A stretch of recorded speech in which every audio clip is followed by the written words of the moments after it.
सपना था शाहरुख खान जैसा बनने का, उन्हीं की मिमिक्री करने पर मिली गला काटने की धमकी। भाई की मौत के बाद भी देते रहे स्टेज परफॉर्मेंस। शाहरुख खान की आवाज निकालते हुए तो आपने कई कलाकारों को देखा होगा। आज हम आपकी मुलाकात एक ऐसे कलाकार से करा रहे हैं जो हूबहू शाहरुख की आवाज निकाल लेते हैं।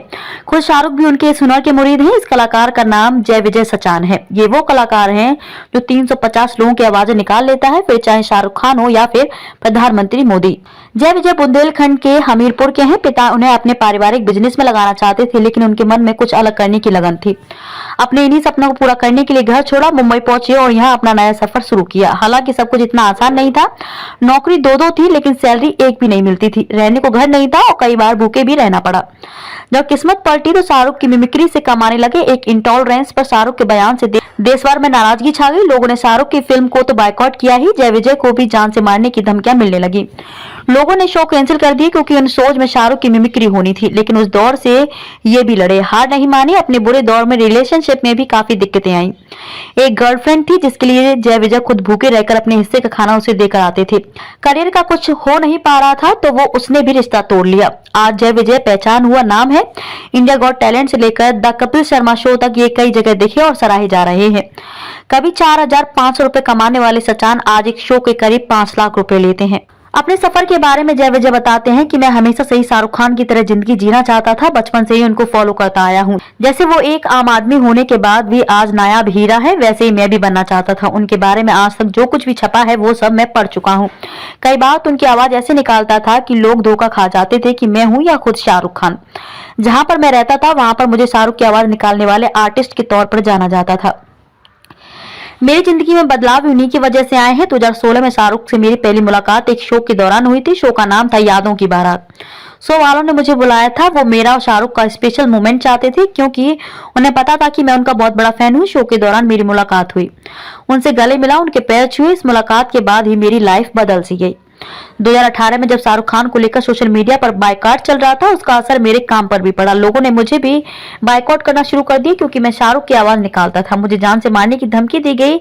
एक बार अप्रैल में मुझे सोशल मीडिया के जरिए कॉल आई थी जिसमें मुझे गद्दार शाहरुख की मिमिक्री करने के लिए जान से मारने की बात कही गई। उसने कहा कि मेरी गर्दन काट देंगे। मैंने कहा कि काट दो यार। इसके बाद मैंने शाहरुख की मिमिक्री करना नहीं छोड़ा। समय लगा लेकिन धीरे धीरे हालात बदल गए हैं। ये तो वो किस्सा है जहाँ फेमस हुए और अपना मुकाम बनाया। अब बात करते हैं उस सफर की जहाँ से शुरू हुआ। मैं कानपुर के पास के हमीरपुर बुंदेलखंड का रहने वाला हूँ। परिवार में मम्मी पापा और मैं हूँ। मेरा एक भाई था लेकिन बदकिस्मती से कुछ साल पहले उसकी मौत हो गई।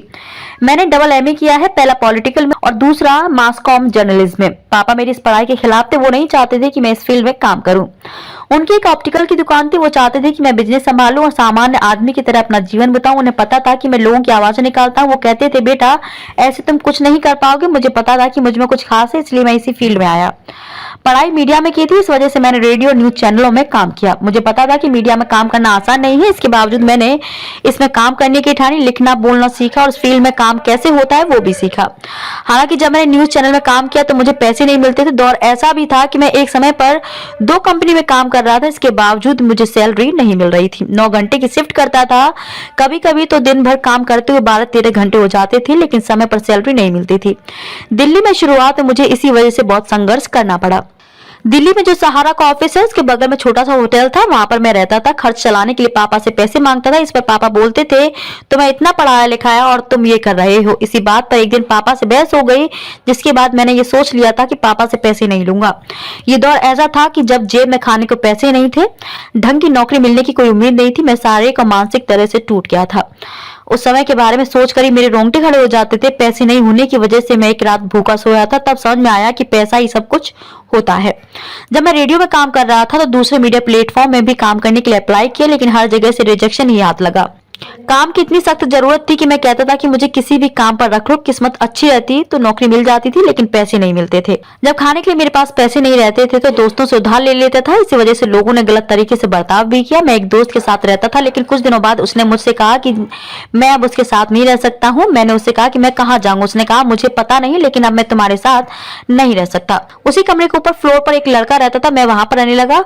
वहां पर ना बिस्तर था और ना ही पानी का कोई सोर्स। एक गद्दे पर सोता था। मई की गर्मी इतनी भयानक थी कि मेरे पीठ पर छाले पड़ गए थे। इसके बावजूद मुझे वहीं सोना पड़ता था क्योंकि उस समय मेरे पास कोई काम नहीं था। पूरी दोपहर में उसी कमरे में रहता था, सुबह शाम काम की तलाश में भटकता रहता था।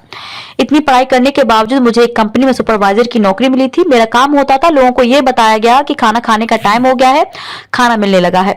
यहाँ तक कि मुझे लोग बाथरूम करके आए तो पानी डालना है या नहीं, ये जानकारी भी मुझे स्वीपर को देनी पड़ती थी। इस तरह से मैं अपनी लाइफ में अपमानित हो रहा था।